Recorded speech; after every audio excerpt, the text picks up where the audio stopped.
Mga kaibigan, if there's one song very appropriate today, it's called The Party's Over. Tapos na ang pagdiriwang sa Pilipinas, umalis na ang Santo Papa, lumipad na pabalik sa Roma sakay ng Philippine Airlines, at dalangin natin na maging maluwalhati ang kanyang paglalakbay pabalik sa Vatican. It was a number of days na kinatagpuan ng euphoria, frustration, pagmamahal, galit at kontrobersya mula sa traffic hanggang sa adult diapers. So ngayon po, we're back to terra firma. Sabi nga, ready na tayo para sa pagbabalik sa mga karaniwang isyong kinakaharap natin. Sa tapatan sa aristokrat, ito po ba ay, sabihin natin, meron bang mga pagbabagong magaganap? We're back to reality. Ito, isang kontrobersya yung power.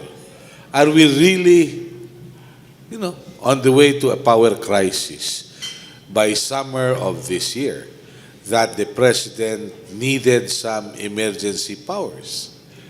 Ano ba talaga ang kalagayan? Later on, we will have an assessment from somebody close to the church, said to be more popish than the Pope. Darating si Kit Tatad mamaya, dating senador, at magbibigay ng kanyang pananaw sa naganap na papal visit. But today, we have with us Director Mylene Capongcol. Siya po ang nasa Power Bureau ng Department of Energy, at si dating Undersecretary Romeo Hunya. Siya po ay isang consumer advocate. Pag-energy ang pag-uusapan. We'd like to thank Jerry for bringing Butch this morning. So let's start. Director, ano ba ang sitwasyon natin ngayon hanggang sa Disyembre? Kulang ba ang kuryente? Bakit kulang? Simulan natin. Okay, magandang umaga po sa inyong lahat. Sa ngalan po ni Secretary Carlos Jerry Copitilla at ng Department of Energy, kami po ay bumabati sa inyo ng magandang umaga at maraming salamat po Sir Melo sa pagkakataong ibinigay ninyo na para ma-share naman ano yung latest na pinagkakaabalahan ng Department of Energy patungkol sa ating supply ng kuryente. Okay, opening statement yan. Butch, is there a need for emergency powers in the first place? Well, magandang umaga sa tapatan and maraming salamat Sir Melo and good morning Ma'am Mylene.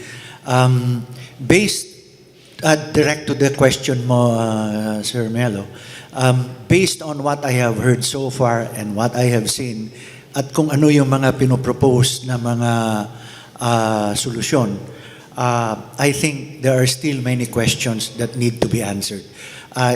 Doon pa lamang sa kailangan ba, sa tingin ko hindi yun nalinaw ng husto ng Department of Energy. Doon sa solusyon naman na pinopropose, which is invoking Section 71 of EPIRA, sa tingin ko hindi yun ang solusyon na naaangkop sa problema. And the other aspects of the proposed solution, I think, kailangan pa ng a little thinking through. Opo. It's been said that the Philippines will be an active part of the ASEAN community. And with the ASEAN community coming into the picture by January 1st of 2016, we are looking forward to getting more industries into the Philippines. Director, kulang ba ang kuryente natin? Ano ba ang sitwasyon? Okay po. Siguro mag-umpisa po ako dun sa ilan po ang kapasidad natin sa paggawa ng kuryente. Sa buong bansa po, meron tayong tinatawag na installed capacity. Ito yung mga planta na meron tayong tinatawag na nameplate rating. Ito yung originally na dapat ipoproduce ng mga planta. At ito po sa buong Pilipinas ay nagsusuma ng 7,609 megawatt. Ang dependable po, ano po ang ibig sabihin ng dependable? Dahil nagkakaedad na ang mga planta, parehas ng tao, humihina na rin po, nagkakaroon ng mga sakit, nagkakaroon ng depresya. Ito po ngayon, ang dependable capacity natin, kanina tandaan niyo ho, 17,609 megawatt yung original installed capacity natin. Pero sa ngayon po, as of the latest, yung December data namin, ang dependable capacity po ay nasa 485 megawatt lamang po. So, mas mababa na to sa originally as what installed, no? Kung ano dapat ang kakayahan niya. Pero meron pa rin po, Sir Melo, na isang factor na ito yung real time nangyayari sa planta. Kumbaga sa tao, meron nasisinok, merong nadadapa na hindi nakakalakad. So sa ngayon po, ang available na tinatawag natin available capacity, ito yung real time na magpo-produce ng kuryente at ito ay nasa 13,269 megawatt lamang. So kung makikita ho natin yung talagang diferensya, ay napaka maliit po yung kapasidad natin. Ngayon, 2013, 2014, dumaan ho tayo sa maraming pagsubok dahil sa mga biglaang pagbagsak ng mga malalaking planta. In fact, 3 or 4 times nagkaroon tayo ng manual load dropping. Ano ang ibig sabihin ng manual load dropping? Ito po ay ang pagpuwersang pagpatay sa ibang mga consumer natin. No? Dahil ang ating power system po is dapat pareho ang demand at ang supply mo. Dahil interconnected po ang ating system, meron pa rin ho tayong mga security limit na tinatawag. Ano ho ito? Ito ho yung mga reserba na hindi, halimbawa kung meron ho tayo sa Luzon na demand na pinakamataas na demand natin ng 8,500. Ang supply mo po dapat 8,500 plus 4% ng 8,500. So, nasa 250 yan. At dapat meron ho tayong capability to produce yung tinatawag natin na contingency reserve. Ito ho yung mga tumatakbong planta, dumadaloy sa kuryente na sa linya ng kuryente. At ito po ay equal po dapat sa pinakamataas na unit ng generation facility na tumatakbo. At ito po ay yung Suwal sa Luzon. Ito yung Suwal Power Plant na 647. So kung susumahin ho natin, meron pa rin tayong tinatawag na dispatchable reserve. Ito naman po ay yung mga planta na pwedeng hindi nakabukas, pero pag tinawag ng system operator natin or yung NGCP, dapat kaya niyan tumakbo in few hours or 8 hours. So, itotal ho natin yung 647 times 2 plus yung 250, nasa 2,500 po ang ideal state natin. Dahil bumagsak man ng ilang planta dyan, as long as you have the enough reserve, hindi ho tayo mangangamba na magkakaroon ng load shedding or yung manual load dropping. Opo. Director, sinasabi nyo, kailangan merong energy reserve. Yes, sir. Pero bakit po lumalabas, may mga planta tayo, parang preserved na, parang museo na, Opo. napipreserve sa halip na pakinabangan. Ano po Opo, nangyari? ito po yung iniimbestigahan din natin kasi meron ho tayo sa WESM natin may tinatawag ho tayong must offer rule. No, ito po kinonsider na namin yung mga planta na mahala, no? Kasi intindi ho natin sa WESM natin dapat tumatakbo lahat ng planta 24/7. Dahil during off-peak hours, ang demand lang sa Luzon ay nasa 4,000 megawatt plus, hindi ho lahat ng planta ay matatawag. At we consider na mahalo magpatakbo lalo na yung mga diesel-fired power plant. So ang ginawa ho ng Department of Energy, naglabas po kami ng circular na sige, okay lang na hindi ka tumakbo sa iyong minimum stable loading or yung tinatawag po natin na PMIN sa WESM. Pero kapag ka tinawag ka ng system operator, dapat aandar ka kaagad. Ito yung tinatawag natin sa circular on fast start capability generator. So para ma-consider din namin at ma-address na ho natin, yung tinatawag nila na hindi kami pwedeng tumakbo 24/7 dahil alam namin na peaking plants kami at base load. no? So, mahal masyado sa kanila ang mag-operate. And most of them, wala pong bilateral contract. So, talagang, kung hindi ka po matatawag sa WSM para i-dispatch, lugi ho yun, magpatakbo ng kuryente nang hindi ho nadidispatch ng system operator. Ano pong kailangan gawin?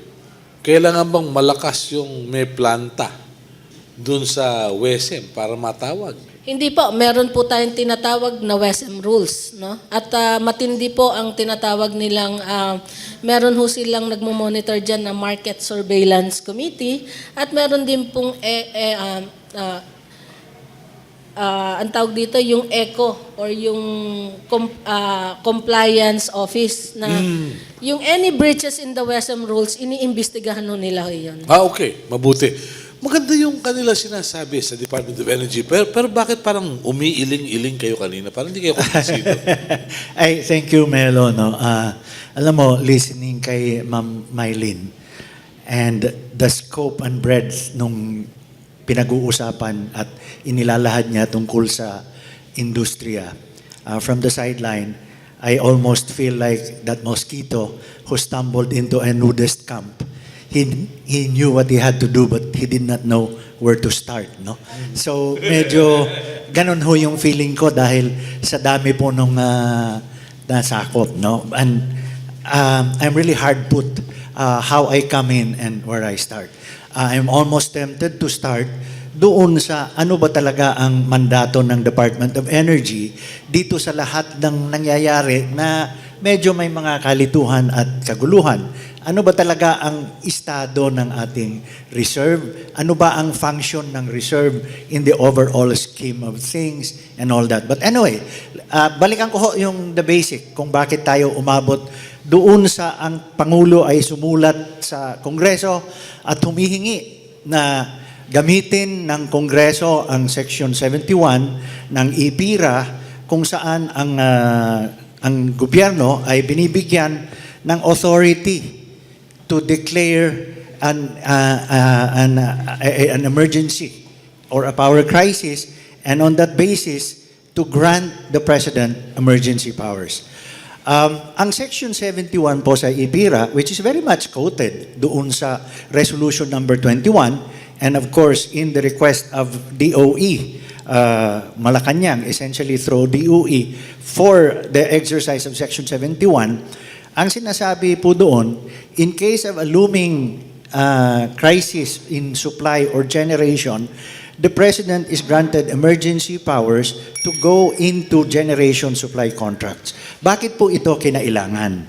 Kinailangan po ito because doon po sa EPIRA, yung Electricity Power Industry Reform Act, sa Section 47, isinaad po doon na generation. There are basically three sectors in the power industry: generation, transmission, high voltage, electricity supply. Ang overall thrust ng reform was to deregulate generation, transmission, and distribution, which are basically wire-based, would remain a monopoly. Eventually, a fourth sector would have been created, electricity supply and metering, which, like generation, would have been deregulated because essentially it lends itself to the regulation because it is not wire-based. I'm sorry, I digress and I got lost. Anyway, to go back, Section 47 said, National Power Corporation, i.e. the government of the Philippines, can no longer go into generation. What was the reason? If you are going to deregulate generation, you should level the playing field, attract private investors, let them be the players. Government, which has the advantage of government resources behind it, should pull out. However, Section 47 said, having said that NPC and government will not go into generation, it said, in case of a crisis in generation supply, the government can come in. That was Section 71. Also, government will continue to run its assets in generation through the PISAM, Private Sector Assets, Liabilities, and Management Corporation, which was created under IPIRA. What was the implication of this? The implication is plants like Malaya, which is still government, the power barges that are still around, PISAM could rehabilitate, operate, and generate electricity from it. Why did I go through this background? A week ago, I saw an item that said PISAM was selling power barges number 101, 102, and 103, which are essentially moored in Iloilo. Each of these power barges has 32 megawatts of diesel power. All told, that's over 100. What is the deficit basic that they are talking about in terms of the reserve that we are lacking? It's essentially 400 megawatts, although resolution number 20 or 21 talks about 1,040 megawatts. By the way, let me remind everybody, 1,040 megawatts is a moving target. I was in the House hearing where Petilia was essentially the key witness.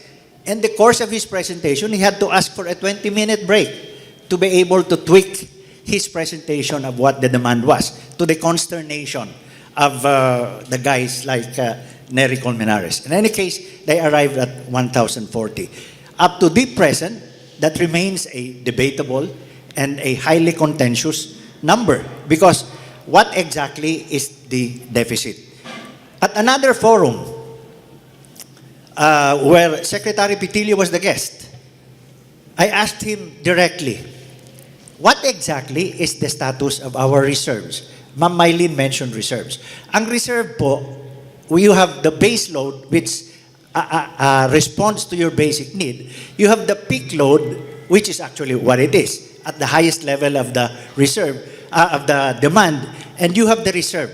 The 4% that was mentioned is the spinning reserve, or the regulating reserve, which makes sure that the frequency is maintained and your system is stable. The spinning reserve can be called instantaneously because it is embedded in the system and it is running and it is equivalent to the highest plant in the network or in the grid, which is Suwal, about 740 or 600 something, 647 megawatts. And the backup reserve, you can call that in 15 minutes from the time that your spinning reserve is put into the system. Okay. Ang reserves na yan po yung binabayaran natin na ancillary services. Tinanong ko po si Secretary Petilia, sinisingil kami ng ancillary services. Now you are telling us we don't have reserves. Where does the ancillary service go? If you remember, in 2012, Meralco was going to charge us an additional 12 centavos per kilowatt hour because they said that was going to be for ancillary services. When Secretary Petilia said, wala tayong reserve ngayon, my immediate response was, if that is the case, then you go back, you recall the franchise of the National Grid Corporation of the Philippines. Why? NGCP, as the transmission company, has the primary responsibility for providing reserves. In fact, they have been charging us ancillary services charges. If they do not have ancillary services because they do not have the reserves, then they have failed under their franchise. And by all means, let us go back and recall that franchise. Okay. Could EPIRA be the reason why government sold Energy Development Corporation and their PNOC? It could be because the direction in terms of policy of EPIRA is privatization. But again, I have always said in discussions about electricity reform, this is a case that is a classic case of the road to hell being paved with good intentions. You know, privatization, that's good intention. What has been the outcome? Look at the numbers. Before privatization, generation was anywhere between 550, 6 pesos generation cost when it was virtually vertically integrated under the government in National Power Corporation. What is the cost of your generation now? What is the cost of your generation now? It's way, way up. It's way, way up. And then for another thing, WESM. WESM was mentioned a while ago. The purpose of WESM, they created the wholesale electricity spot market to be able, first, to create a platform for the trading of the electricity, and second, to be able to get a market-driven determination of what the price will be. So it was supposed to facilitate the positive benefits of privatizing generation and allowing the customer the power of choice who is going to be his supplier via the trading platform. What has been the result?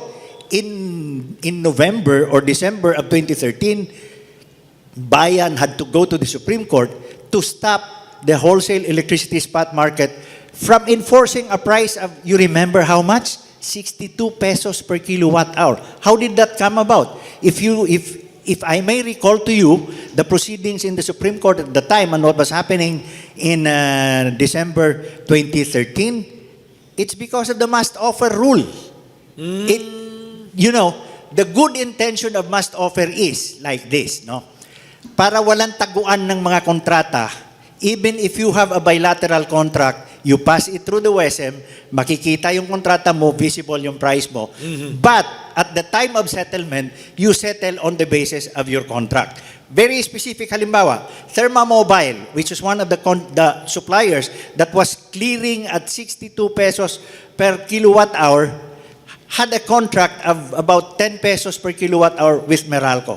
But because it had to offer its it had to offer its generation capacity to the WESM, it became subject to another WESM rule. And what is that other WESM rule? The clearing price. The clearing price is the highest price at the end of every billing cycle. The highest price at the end of every billing cycle. It's simple mathematics and simple physics. At the time that the supply is lower than the demand, the highest price will be the clearing price. Okay. So when everybody offered, even if the first offer was 0 and the highest offer was 62 at the end of the clearing cycle, the price clearing cycle, the price of everybody will be 62. That was why for that I think the clearing cycle is about 1 hour every day or 2 hours. That was why for that particular clearing cycle for that particular cycle, the price was 62 pesos per kilowatt hour. Can you imagine? Okay. Electricity at 62? All right. Simula pa lang ito. Director, you're speaking for the secretary, by the way. Yes, please. I think po just to correct lang yung some of the might be the impression Yung 62 po is on the WESM side. Now the WESM is a gross pool. So sinasabi nga po ni Sir Butch na lahat ng planta ay papasok at magte-trade sa WESM. Pero isinisettle ho yan, yung mga bilateral contracts outside. So ang WESM po, walang pakialam sa bilateral contracts. Kung ano po yung presyuhan ninyo sa bilateral contract, yun ho ang isisettle ng distribution utility at ang babayaran ng mga tagkonsumo sa distribution utility. Yung na-expose lang po sa WESM. So halimbawa, si Meralco, meron siyang bilateral contract equivalent to 98% of its demand requirement. Kung na-expose po siya sa WESM ng about 5 or 7%, yun lang po ang babayaran niya plus kung ano po yung magiging WESM clearing price. Kaya importante po, at ito po ay wino-workout ng Department of Energy, na magkaroon po lahat ng distribution utility ng sapat na kontrata at wag umasa lang po sa WESM. So, yun po at yung sa privatization naman po ay talagang minandato naman po ng IPIRA na i-privatize. Kasi kung babalik ko tayo during the pre-IPIRA days, papunta na ho tayo doon sa brownout. Dahil hindi na mo masustain ng National Power Corporation yung investment na kailangan ng ating bansa base dun sa demand forecast for the next 10 years. And I think if I recall it right, 1 billion pesos or dollar ang kailangan natin annually during that time. Second po, ang Department of Energy po, ito po ang ginagawa ngayon, na nag-i-introduce kami, in fact, may pinakita po sa akin si Sir Butch na circular na inisyu namin. At ito po ay pinagpapatibay pa namin ngayon. May ilalabas po kaming circular na nagmamandato sa lahat ng distribution utility, mangontrata kayo, let's join together para ma-meet natin yung least cost. No? At magkaroon na rin ng market para doon sa mga prospective generation companies. Dahil yung ating 140 distribution utilities, iba-iba ho yung size niyan, iba-iba yung performance. So ang ginagawa nga namin, pinag-aaralan namin, ang tamang aggregation ng demand. No? Na imamandato namin na 100% ng base load requirement. Ito po yung mula alauna ng madaling araw hanggang alas 12 ng gabi, ating gabi, ay requirement. No? Ito yung pinaka-base na dapat makover yan adequately and certain percent of the peaking requirement. Ito po ay para rin malesen yung exposure natin sa WESM. Maganda to. Mga kaibigan, we will open the floor to questions from the media. Maganda ito. Pero let me just, yes, a rejoinder. Yeah, well, let me just come in kasi, you know, my thinking drifts here and there. And maraming salamat kay Ma'am Mylene that she mentioned nga yung circular. Yung circular po na sinasabi ni Ma'am Mylene was issued on December 5, 2003. Kaya ko nga po ito dinala because if DOE had meticulously observed and enforced the circular, we will probably not be in this kind of a situation. Actually, ito po yung hinahanap ko na sagot ni Secretary Pitilla tungkol dito sa crisis. Ano po yung circular na ito? This was issued by then Secretary Vince Perez. Ito po yung circular number 2003, 12-011. Ang title po, Enjoining All Distribution Utilities to Supply Adequate, Affordable, Quality, and Reliable Electricity. Yun po yung title.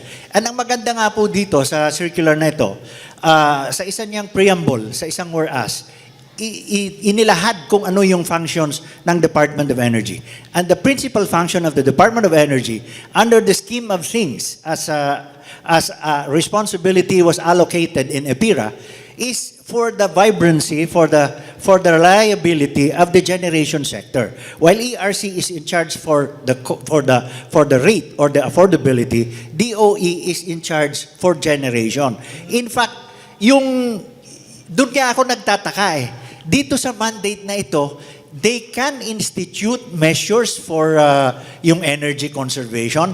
They have sanctions over generation companies that do not report to them. Essentially, ang sinasabi po dito, lahat ng distribution utilities should submit to the Department of Energy yung kanilang demand plan or demand outlook over a 5-year period within the first 15 days of March of every year and over a 5-year horizon. In other words, it is adjusted every year. Lahat ng utilities nagsasubmit. Why is it to the DOE? Because the DOE has the principal function for writing and enforcing the Philippine Energy Plan, which is the overall and is specific to the Power Development Program.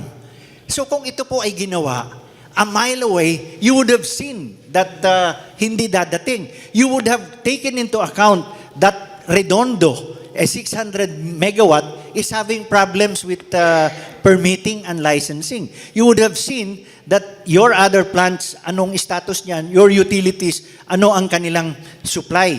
That was the kind of premise that I was looking for in talking about Section 71 and emergency powers being given to the President. Pero ano ho yung nangyari? In fact, the annex of Malacanang's letter to Congress asking for emergency powers was lost. Tinanong ko ho in another forum si Secretary Pitilla, Secretary, ano nangyari doon sa annex na supposedly explaining the situation of power supply? Sabi niya, pati ba naman yun pag-uusapan natin? Why in heaven's name not? If that is the justification or the explanation, bakit ko hinahanap po yun?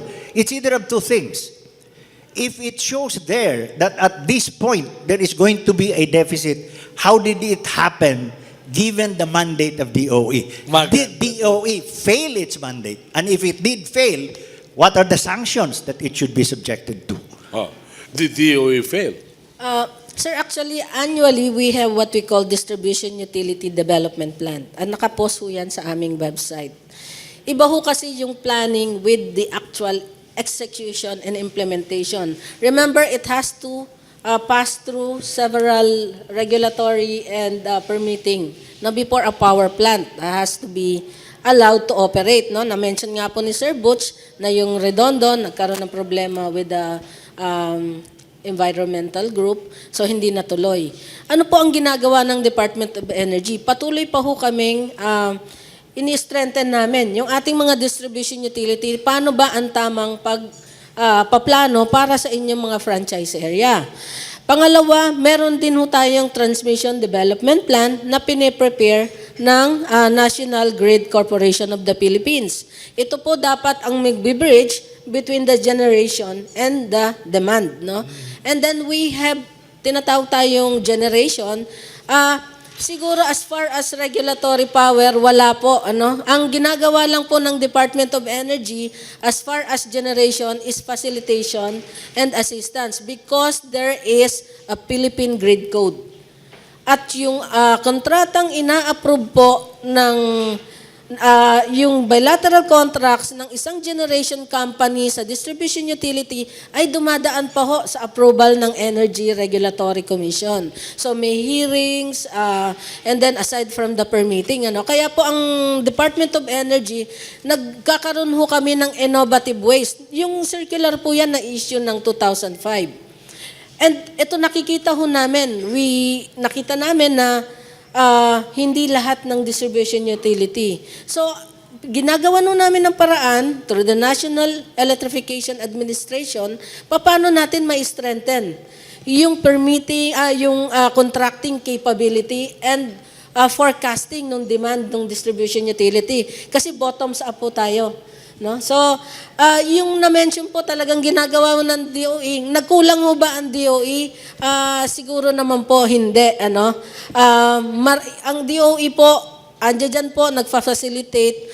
At bakit po at isa ho sa mga konsiderasyon, bakit pre-propose namin na i-call yung Section 71 is because yung na-experience natin 2013, 2014, malalaking planta ho yung bumagsak. Na umabot po ng 1,500, sabay-sabay silang nawala. Ang naging resulta ho, nagkaroon tayo ng brownout for few hours. No? So may mga mechanism mo tayong Director. dinidevelop. Director, hindi kaya bina-blackmail tayo ng mga producer niyo? Nagsabay-sabay, parang orchestra. Yun nga po, kaya po kami ay patuloy na nakikipag-ugnayan sa Grid Management Committee. Kasi ito ho yung create ng IPIRA para tingnan yung performance ng mga generation companies, performance ng NGCP, at yung mga customers ng system natin. Okay. Short reaction bago natin buksan yung floor. Ma'am Eileen, I hope you don't mind. No? Medyo tapatan lang naman ito. No? Tapatan po yung programa natin. We're just discussing this. Unang-una po, tungkol doon sa mandate ng DOE. Yun nga po yung point ko. Precisely because we are here now and precisely because ang mandate nga ng DOE was to anticipate this. Then in my book, DOE is a failure. In other words, specific na lang po. You knew Redondo in 2005 or 6, I think, about 3 years ago. Redondo was subject of a writ of kalikasan from the Supreme Court. So it was stalled.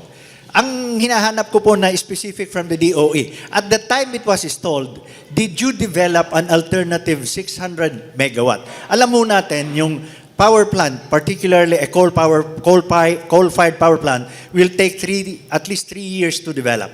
Alam mo natin yan na may lead time. It doesn't happen that fast. So, at the time, 2 or 3 years ago, when the writ of kalikasan was issued, in the overall scheme of things, did you have specific measures to address the stalling or the mothballing or the stopping of Redondo? That's one. No? Pangalawa, going to the Section 71, kaya ko po sinasabi kanina, there is something that is kind of lacking in it in terms of coherence and in terms of policy. Eto ka, humihingi ng emergency Yun power. nga eh, yun nga eh. Yun nga ang issue, yung emergency power. Ay, eto nga, humihingi ka ng emergency power for new generation, nagbebenta ka naman ng power barge na 3. And you know, ang power barge po, imumur mo lang yan, lalagyan mo ng transmission, you have 32 megawatts. Ang kakailanganin mo rin bilhin dito, hindi ito base load eh. Ang pinag-uusapan mo dito are peaking plants that will operate on reserve. Kaya ang best niyan is bunker fuel and diesel, which is exactly what the power barge is. What was Pisam saying? We are going to get 420 million from the sale of power barges 101, 102, and 103. And remember, the experience in Mindanao with the power barge is, after 1 or 2 power barges were sold, it was repainted, dressed up, moored in Mindanao, and they were selling electricity at I think 2 or 3 times than the originally it would have cost. Sino may-ari ngayon? Aboitiz yata yung bumili noon. I hope I'm right. No, but anyway, parang yun ang natatandaan ko. So, mayroon kang power barge, mayroon kang malaya. Anong sinasabi mo? You will get 420 million from the power barges and you are willing to spend 6 to 10 billion for the new generation that you're going to use, you're going to buy under emergency power. Moreover, emergency power talks about interruptible load program, ILP. Parati yung pinag-uusapan yan. Yun yung being drummed into our consciousness. What is ILP? You know, for once, Senator Osmeña was right. It's been in Mindanao since 2010. It's being practiced right now in Cagayan de Oro. Did they need the emergency power for it? Of course not. No. Because ILP is not a generation program. It's a demand-side management program. Butch. It's being done in New Zealand. It's being done in other areas. Private companies constitute themselves as interruptible load program provider. That is already existing generation, hindi yan new generation. Okay. And Section 71 is new generation. What are you saying? Are you saying that the gods must be crazy? They've been for some time as far as the power sector is concerned. Okay. And by the way, ILP, magagawa yan under the existing mandate of DOE. In fact, when the Secretary of Energy says, kasi kailangan namin ng conservation, ito lang yung aircon mo, ito yung shorts mo, ito yung sando mo. Let me read to you a portion of the mandate ng DOE. Sabi niya, develop incentives to enable and encourage private power industry participants to provide adequate capacity to meet demand, including, among others, reserve requirements. Okay. Anything that they write under this mandate, Okay. they can enforce it. All right. Yes, please. Identify yourself and the entity you come from, please. Okay, I'm Teddy Lechadores of Metro. Ma'am Mylene, what are the plans of DOE in terms of long-term energy? Energy supply? Energy supply. Okay. And follow up. What happened to the inspection done by Napocor in Bataan Nuclear Power Plant? Okay. Controversial na naman yan. Yeah, please. Sir, with respect to the long-term plan of the Department of Energy as far as the ensuring security of supply, yun po, number one, as mentioned, we're just facilitating investment. So, kami, patuloy po kaming tumatanggap. We encourage investors. We encourage generation companies to rehabilitate, upgrade their existing facilities. We encourage new investor, particularly the renewable energy also, because of the RE Act, to build and install new facilities. And then we incorporate them in what we call the Power Development Plan. So, ito po yung patuloy naming ginagawa. In fact, meron tayong listahan ng committed projects. Ano itong committed projects na to? Ito yung nanggagaling mismo sa investors na mag-start ang commercial operation nito by certain date. And then meron tayong tinatawag na indicative. Ito yung mga initiatives ng mga private sector na magtayo ng planta. So ang ginagawa po ng DOE, good morning sir, is ngayon medyo active kami in doing the monitoring, close monitoring ng progress ng kanilang mga project. Pinupuntahan namin sila at kung nakikita namin medyo mabagal ito, we constantly communicate na ano ba yung status ng mga project ninyo based on the milestone that you have submitted to the Department of Energy. As is, parang ngayon po, mas proactive kami in monitoring yung development ng power projects and at the same time, facilitate ko ano man po yung nagiging problema with off-takers, with the regulators, with the permitting. So, in fact, in-strengthen na po ni Secretary yung ating tinatawag na Investment Promotions Office just to make sure na yung mga power projects ay mag-o-online either in advance or on time based on their committed Okay. timeline. Opo, Lahat ba ng proyekto, Yung Bataan. lahat ba ng proyekto ng DOE dependent sa oil? Hindi po. Meron po ba diyang hydropower? Marami po tayo ngayon. In fact, lahat ng mga pumapasok na planta ngayon, either wind, hydro, and biomass project. No? Kasi nga, nagkakaroon ho tayo ng problema ngayon on the coal-fired power.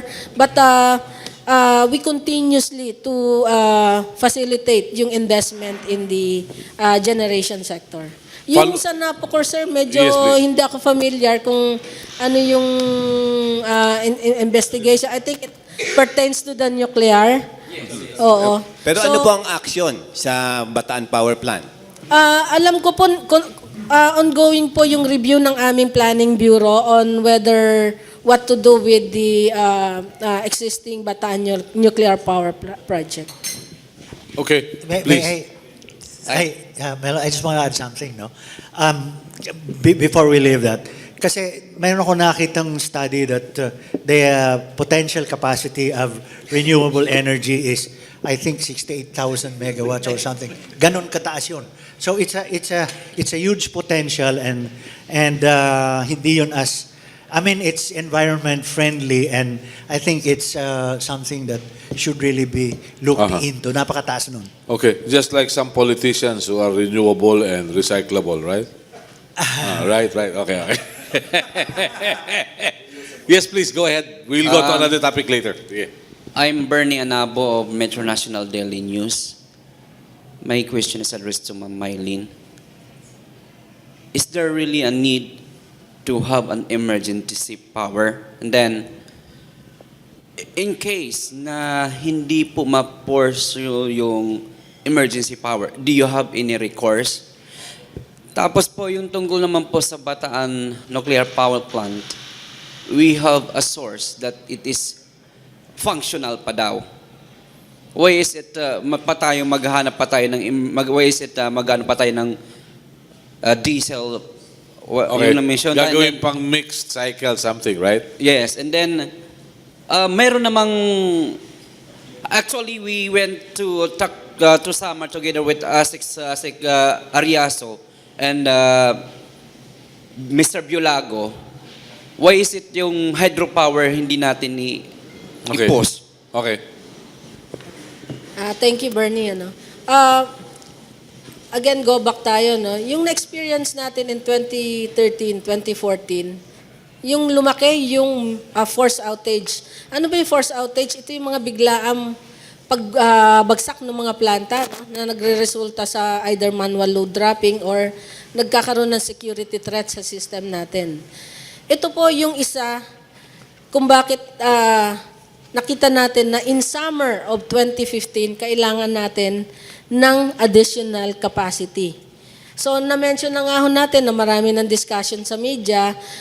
Meron ho tayong tinatawag kanina na available capacity. Na base doon sa available capacity na nakikita namin for the month starting April, May, June, July. Actually, nag-extend na rin kami sa August. And doon sa demand, may mga pagkakataon or weeks na talagang kakapusin tayo because ang pinakamataas na antas ng demand requirement natin ay nasa summer. At habang tumataas po ang demand sa summer, yung kapasidad naman po ng hydro natin lumiliit. Okay. So yun po, isa sa rason no, kung bakit. Pangalawa, ano ho yung ginagawa ng Department of Energy kung hindi matuloy yung emergency power? Yes. Again, in our own, we encourage yung ILP. In fact, weekly or annual, talagang nagmamarket kami nung interruptible load program. Kami po mismo, as early as January next year, sinabi namin, Meralco, you should implement ILP the way Mindanao and Visayas did it. No? Kaya nag-start na rin no, ang nag-marketing ang Meralco, and I think nasa 200, mga almost 200 na megawatt yung kanilang nakontrata. So kami, patuloy pa rin po namin pinag-iigting yung interruptible load program. Okay. And then of course yung aming, although hindi nasa bureau ko yon, yung demand side or energy conservation program natin. All right. Yung nuclear power plant, bakit hindi natin buhayin yun?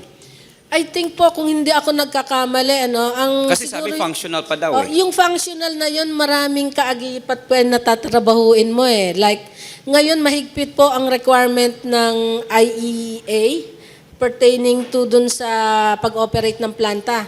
Kailangan magkaroon tayo ng isang regulatory body muna dito. And then kailangan natin i-build yung capacity uli ng mga taong mag-ooperate ng nuclear. Kung i-operate mo yan, sa kakukuha ng taong mag-ooperate, may training ba? Mag-abroad pa ba? Kailangan pa ba ng pagsasanay?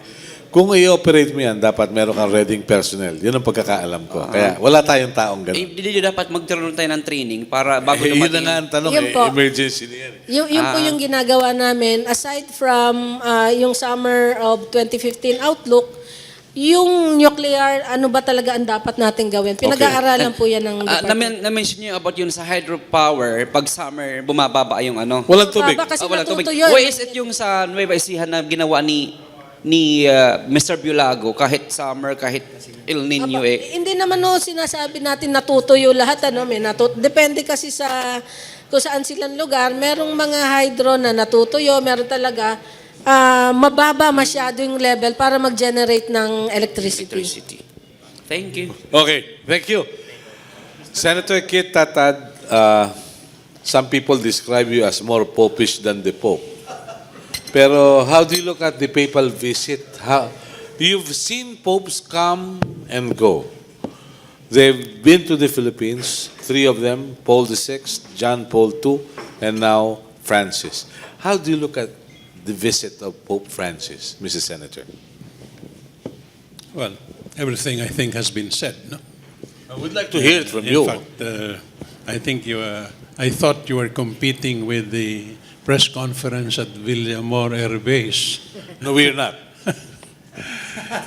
Well, I think that it was a visit that was completely necessary for us. We have to be reborn as a Catholic nation. And I think this visit provided that rebirth.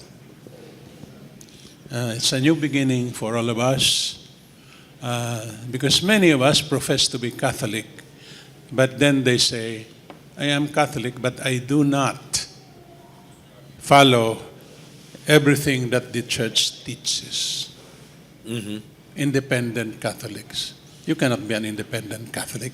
If you're Catholic because you are part of the universal Catholic Church.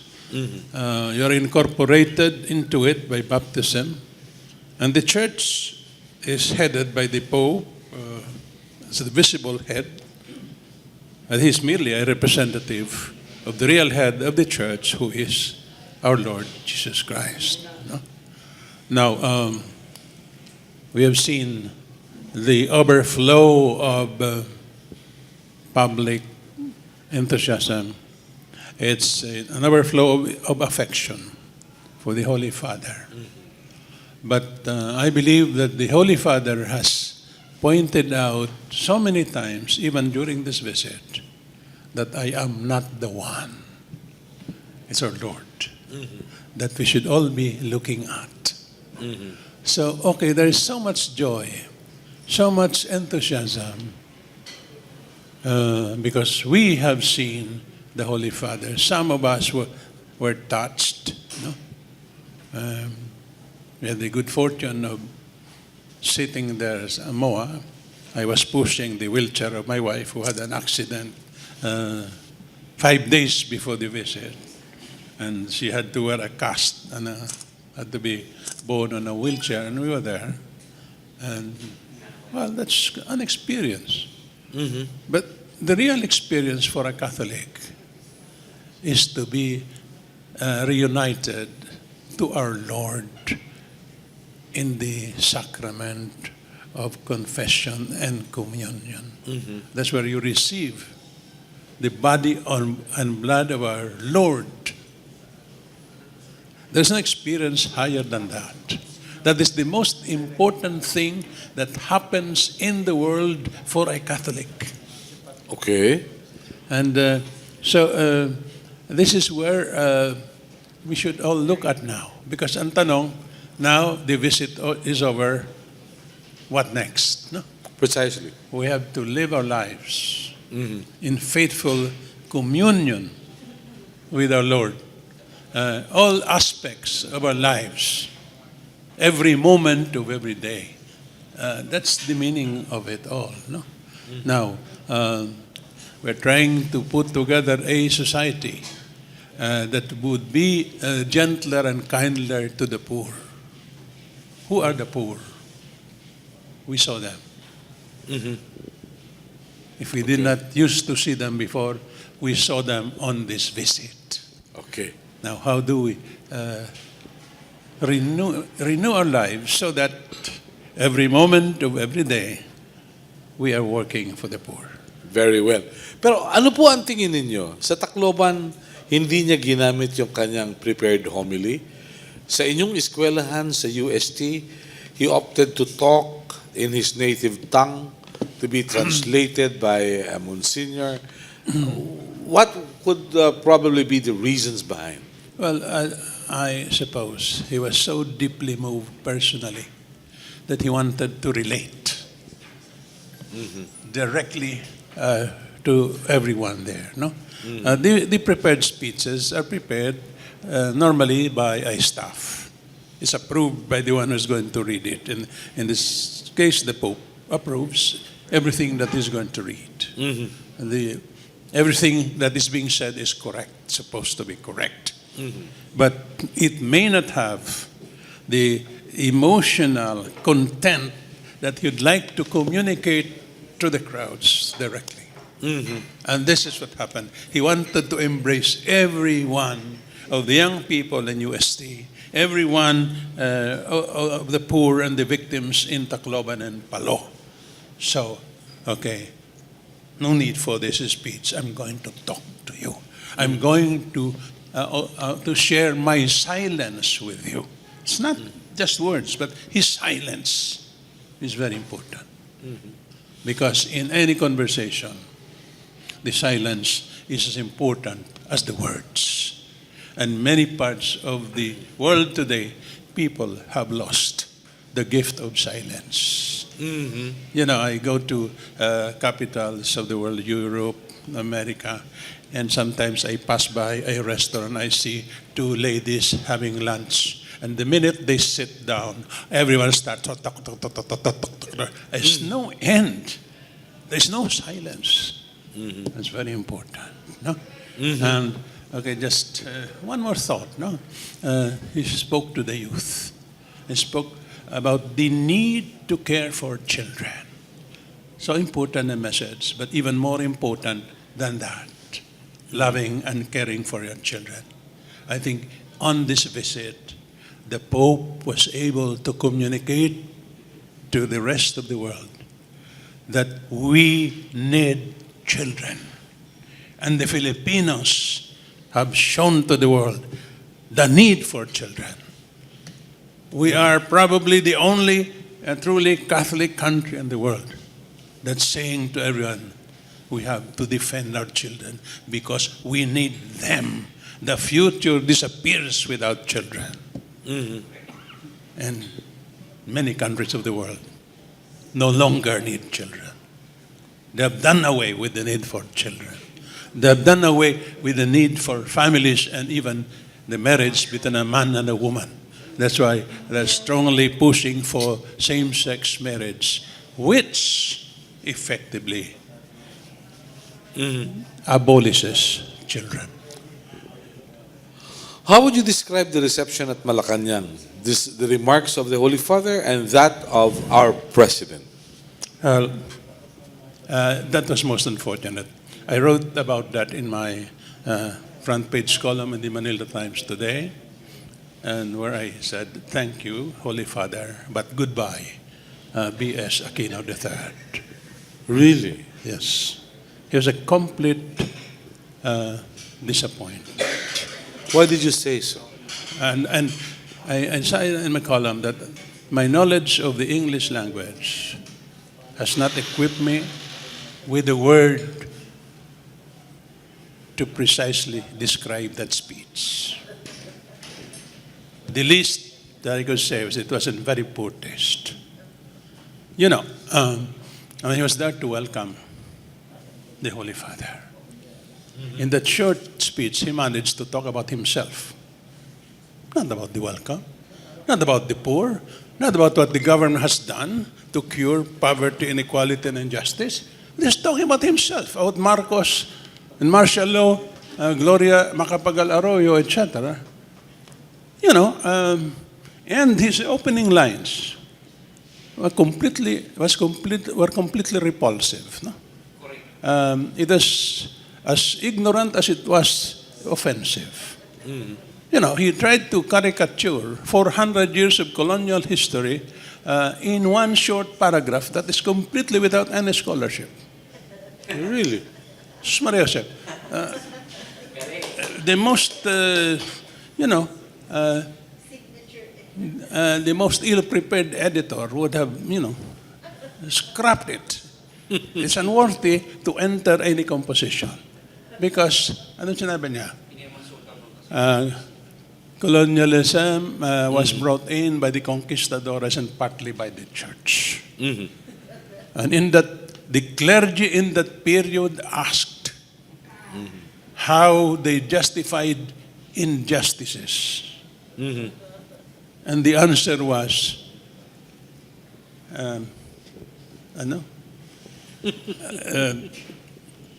the religion of this is not of this earth. I mean, look, I said, if you're going to talk about history, you have to be precise, no? Okay? True, I said. We were Christianized as a nation through the sword and the cross. But we're going to talk about what is the somebody asking how they justified injustices during that period. You have to be precise who was proposing the question and who was answering it. No such thing. Really? So, this is pure invention. This is balderdash. So, as pure literary composition, it has no place in any composition.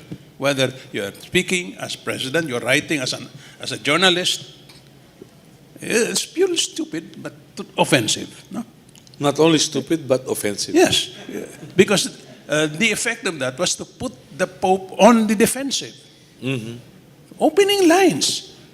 No amenities. None of the usual, we welcome you to Malacanang, you welcome to the Philippines. None of that. Opening lines, colonialism has brought unto the... My gosh.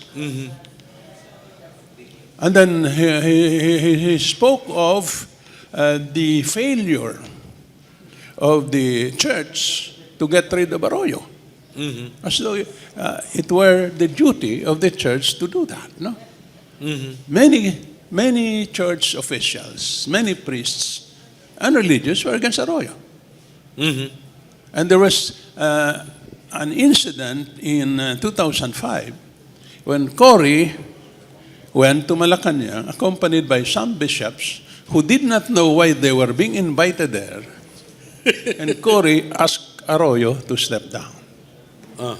And the bishops with them, two of them spoke against Arroyo. No? Cardinal Tagle now and Archbishop Sok. They spoke against her. And they wanted her to step down.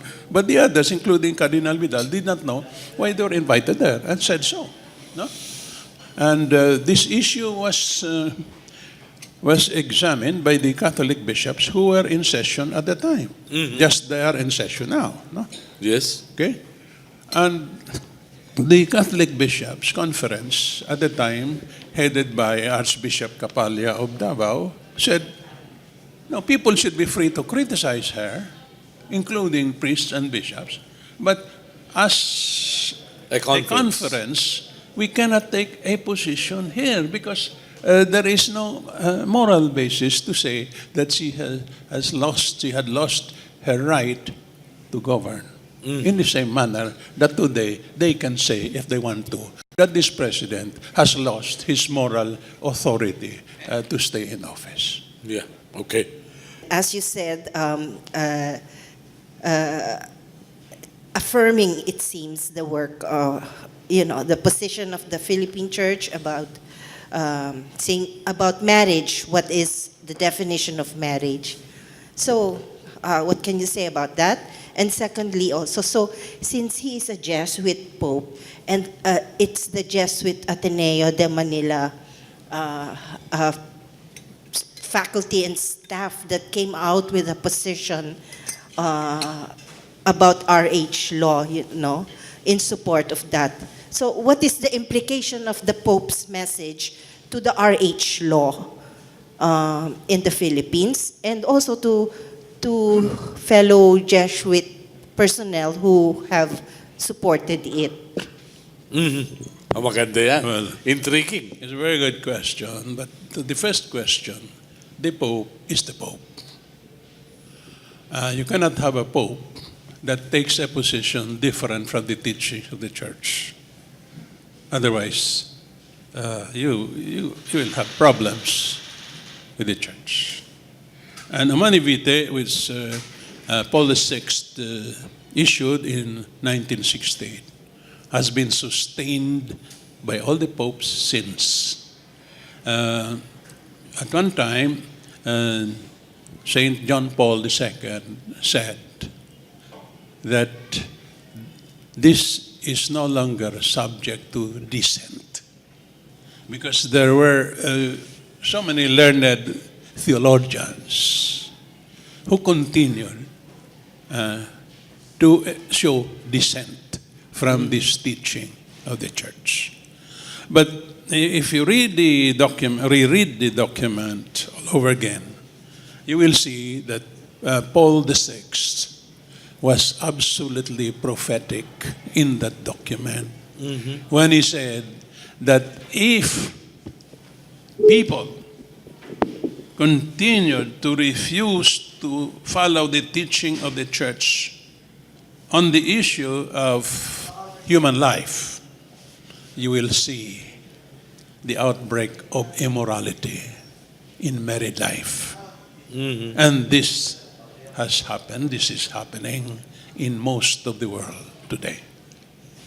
Now, don't forget that in spite of the fact that this Pope has not been speaking too much on this issue, it was last year at the end of the extraordinary Synod of Bishops and the family that he beatified Paul VI.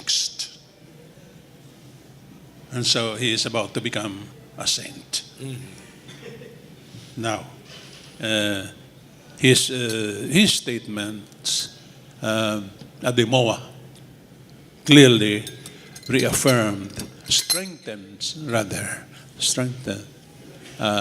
this position. Leaves no doubt that this Pope will defend the right to life, the sanctity of family life and marriage. Contrary to what many in the media would like him to say. I was watching Mello preside over the conference yesterday when somebody asked the most important question, was that the longest mass? But somebody asked. Whether the Pope is a conservative Or a liberal. A liberal. Well, only somebody without any information whatsoever would ask that question. Because the Pope is the Pope. He's not a liberal, he is not a conservative, according to the political classification, because the church is the church. Catholicism is not subject to this classification, conservative or liberal. You're either Catholic or you're not. You're a faithful Catholic or you are not. I am a conservative Catholic. He is a liberal Catholic. No such thing. That's nonsense. Absolute nonsense. No? What about the Jesuits in the Philippines? Well, Only RH. some Jesuits have certain ideas. Of course, the joke is that some Catholics are still, some Jesuits are still Catholic, no? No, but, in fairness to the Jesuits, when Pope Francis was elected as the 266th Pope, the Superior General, Father Nicolas, wrote him a beautiful letter which pledged unconditional obedience to the Pope. So whatever shades of opinion there are among certain Jesuits, this is the position of the society. And anyone, religious, clergy, or lay, who offers a position different from the teaching of the church is in opposition to bind anyone else to that dissenting position from the church. Thank you very much. Pat, any follow-up? Yes, please. To my idol, Senator Kit Tata, this is just a clarification. It is now in the social media that you said, Corazon Aquino said, I want to suffer Filipino people so that they will hit the Marcoses, the Senator Kit Tata. How true? And why is it ganyan lang po yung lumabas? I don't recall writing or saying anything like that. Because it is now in social media. This is anti-social media, no? That is why this is just a clarification. Hindi, kaya nga kina-clarify Oh, na nga. yeah. I have said so. I don't recall writing or saying anything like that. What is the exact quote? What is the exact quote? It was you were around during that time na sinabi daw ni Corazon Aquino na I want to suffer the Filipino people so that they will hit Marcoses. I want to suffer the Filipino faithful. Yeah, Aquino said. Corazon Aquino said. No, In front of you. no, I don't know how these things come about, no? It is now in social media. Yeah, That yeah. is why I just want I to mean, clarify. I'm not responsible for what appears in the social media. You're asking me to clarify, and this is the first time I'm hearing about it. Wala lang signal dito I ng say ano eh. many things, many nasty things about our politicians. Later, I'm going to open But- my Facebook. I never disown anything I have written or said.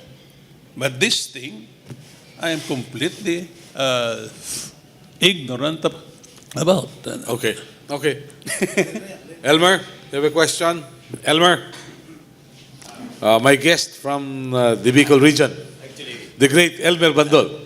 I want to throw back to the power supply or to the power issue because Bicol region is very rich in geothermal power, but we are suffering because we have promising leaders who are fond of promises, and right now we fear that all these electric cooperatives in the region will be out finally. They'll be taken over by some companies. Yes, it will be because of corporate greed, perhaps. My question is, what would you suggest so that the people in our region, including our own senator, can comment, so that we can fight against this to retain back our own cooperatives, electric cooperatives, and to enjoy our own power within our land? Okay. I Yes, think please. it's a mistake to ask me this question at this particular time, especially, because I have only one solution for all these problems. Regime change and systems change. This is the solution. I've been to Mindanao a few times in the last few weeks, and this is one of the more serious problems, that a certain group would like to take over all the cooperatives, electric cooperatives. But this has spread. I think there are millions of electric power consumers who are now thinking of marching from the respective areas to Manila to raise this particular issue. But this is just one of our problems. The real problem is the regime. Walang programa for these things. The energy problem began after Marcos was kicked out of Malacanang. The successor abolished the energy program of the government, abolished the Department of Energy, mothballed the Bataan nuclear power plant, failed or refused to provide maintenance for the existing plants, no retrofit, no nothing. And there were no new plants that were built. There is not enough, the calculations were not sufficient to show the government that these are our needs. If we are an expanding economy, we should prepare for this. And the planning threshold should be wide enough, long enough to allow us to plan and put in projects within a sufficiently reasonable time so that by the time the projects are in, they are not yet outdated. Because, for instance, in planning an airport terminal, the Singaporeans are telling us that, well, as soon as your terminal is in, you will discover that it's been outdated by a few years. So that they use a 50-year planning threshold. So may 2 runways sila, nagagamit pa with enough space, able to bring in millions. But they started building a 3rd runway. So that by the time ma-saturate yung 2 runways, yung 3rd runway, nandun na. So this is normally the planning threshold. Now, energy. What are our... Do we have any studies to show the energy situation in the world? At what point do we run out of renewable sources of energy? True. Geothermal. We are one of the countries so rich in geothermal. Why have we not developed this fully after Bicol, Leyte? Kung saan tayo napunta? The continued use of coal, for instance. Hanggang ngayon, right now, the story in the grapevine is that so many countries are unloading their dirty coal power plants. We are now the ones Getting them. at very cheap prices, but enlarging our carbon footprint. Okay. that is- Kasama ito sa emergency power. Act. I understand all the gensets have been purchased. Nandyan sa warehouse. Naghihintay na lang ng go signal. And this dirty coal power plants na nakakuha ng mura, yun ang kasama niyan. No? So, we don't have any real program. Sorry, the DOE representative will have to refute what I'm saying. But yun, our overall planning is not sufficient. And kung mayroon mang technical people planning, you don't have the legislative support. Yun ang problema. And the cabinet Has a different priority. is not working as a cabinet. Okay. Because a cabinet that's working as a cabinet will take hold of these basic problems as a body. Everyone will have an input. They'll arrive at the basic decisions and then tell the DOE, you are the agency in charge of implementing the cabinet policy. But there has to be a cabinet policy first to be implemented by the particular agencies. Whether we're talking of energy, we're talking of foreign debt, you're talking of agriculture, you're talking of urban renewal, you don't have this. Okay.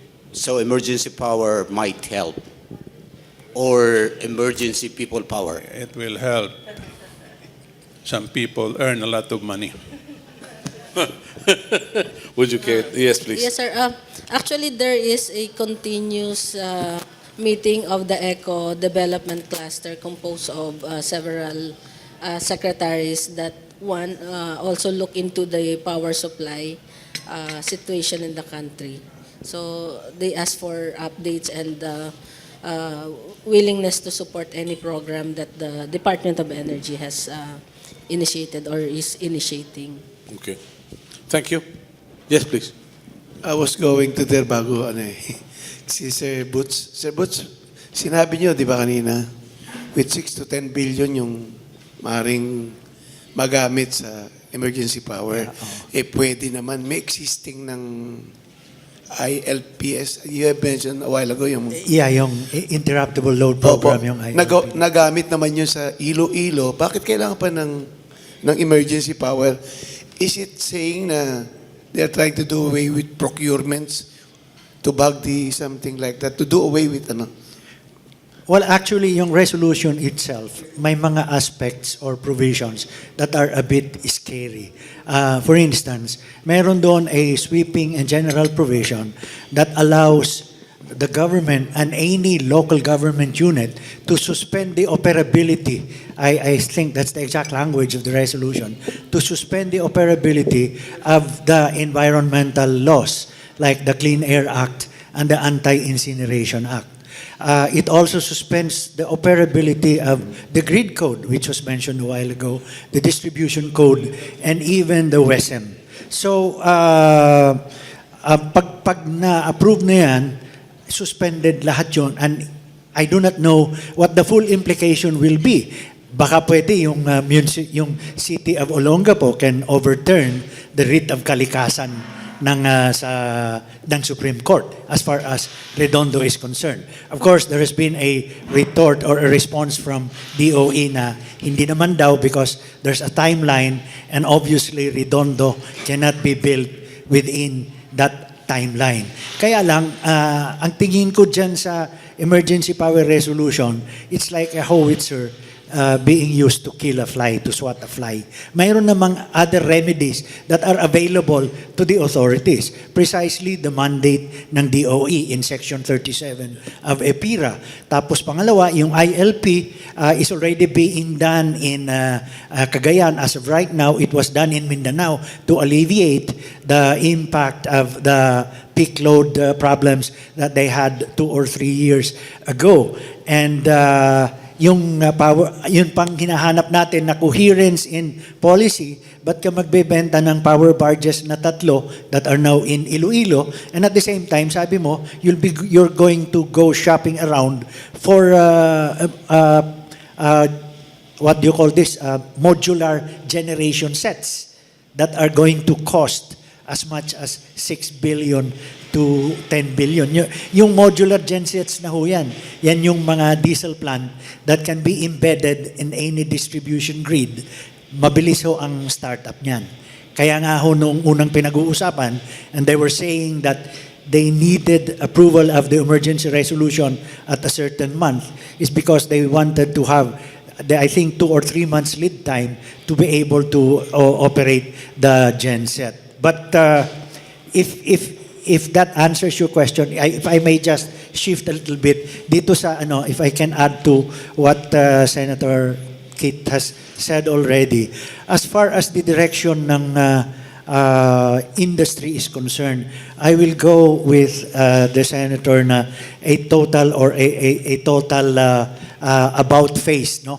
I would go for the renationalization of the industry because I think our flirtation with privatization and deregulation over the past 13 or 14 years under IPIRA has already taught us the pains of this experiment. Noon pong panahon na yon, noong pre-IPIRA and pre-deregulation and privatization, ang presyo ho ng kuryente dito sa Meralco franchise area was about 5 pesos and 60 centavos per kilowatt hour. Sa ngayon po, nandun na tayo sa 10 pesos per kilowatt hour. At that time po, I hope Melo will not mind, I was really hoping I could talk about Meralco with you, but gamitin ko na lang itong chance. No? At that time, the distribution, supply, and metering charge of Meralco before privatization was about 79 centavos per kilowatt hour.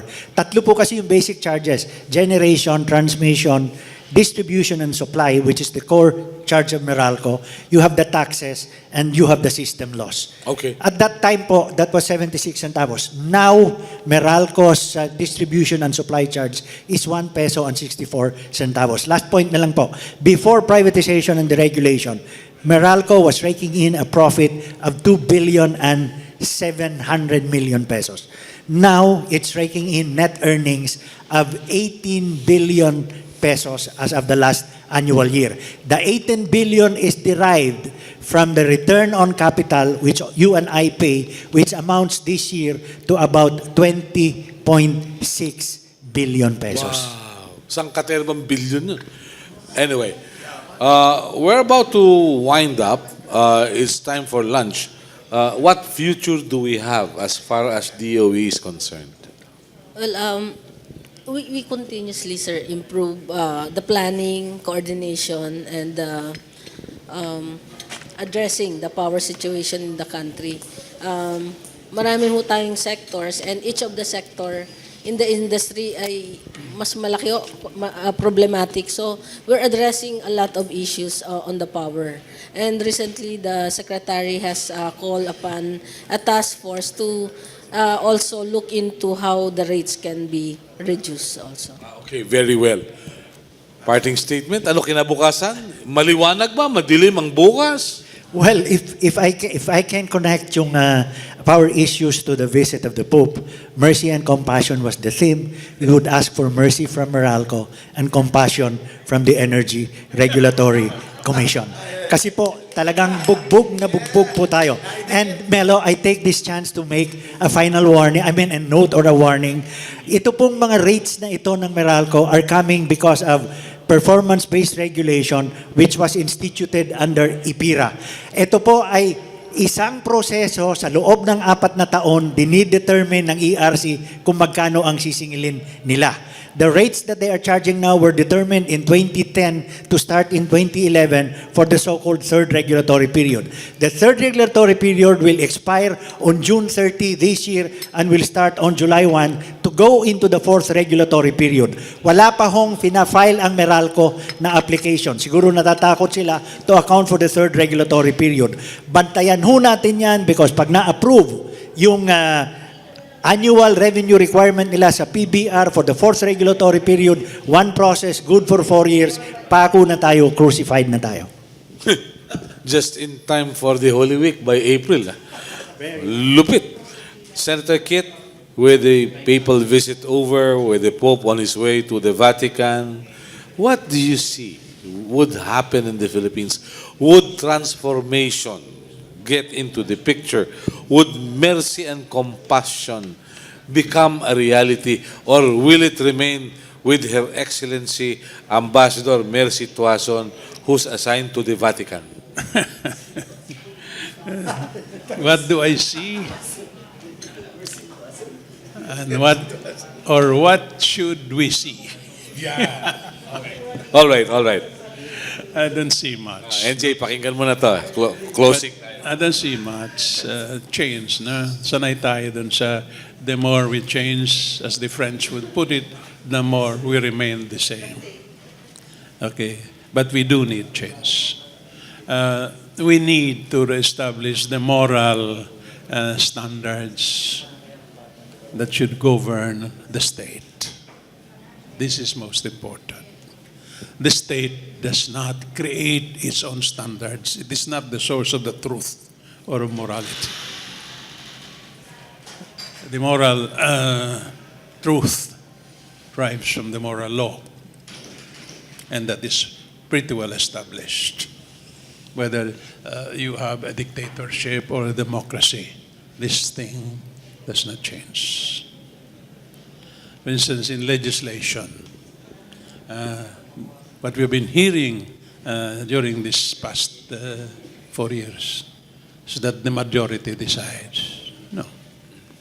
The majority is necessary to affirm what is true and what is just. But, as Benedict points out,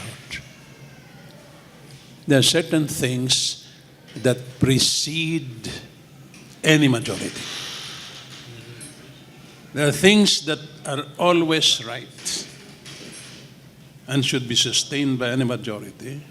Things that are always wrong, which no majority can legislate into law. Now, if you have people in government, executive, legislative, who do not understand these things, wala tayong kinabukasan. The knowledge of morality should be very strong among those who run the affairs of the state. Because on that basis, they will function as individuals and as functionaries of the state. If your knowledge of right and wrong, good or bad, is feeble or insufficient, then you should not ever be given any position of leadership. Ang nangyari sa atin is exactly the opposite.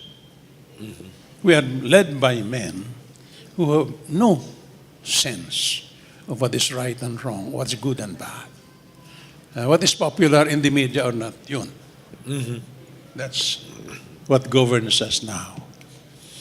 We have to renew our lives. This is a Catholic country. But we have never been led by a good Catholic. Masons, karoon na tayo. Protestant, nagkaroon na tayo. But a good Catholic man or woman, no. These are, I am Catholic, but types of Catholic. Okay. And that is the problem. This is very important. Now, the renewal of our faith as Catholics should enable and encourage us to develop this new sense. If we're going to change this government, then we must use these standards as the basis for change. If we're going to have elections, the first requirement is that we must get rid of the rotten COMELEC and the PICOS. The electoral process must reflect our values. And then we must have men and women good enough for anything from whom we can choose our leaders. We should never get permanently trapped into the so-called the choice of the lesser evil. We are not choosing what is evil. We have to choose what is good and what is right So the lesser evil formula should no longer apply. Either this is good or bad, or we don't have anything. Would you also appeal to the real watchdogs to really watch rather than be lapdogs? No, kasali na yun, Melo, no? These are pretenders, no, of morality. No, we have people who have been using the church too much. They should not be allowed anymore. Okay. Thank you. Mga kaibigan, the Pope is on his way to the Vatican. We're here at Tapatan sa Aristocrat. We thank you for being with us, and we thank you for your prayers. The Pope has already left. He was safe and everything was just fine. We'd like to say thank you to the unsung heroes who made the visit as successful as it was. Thank you. Have a nice day.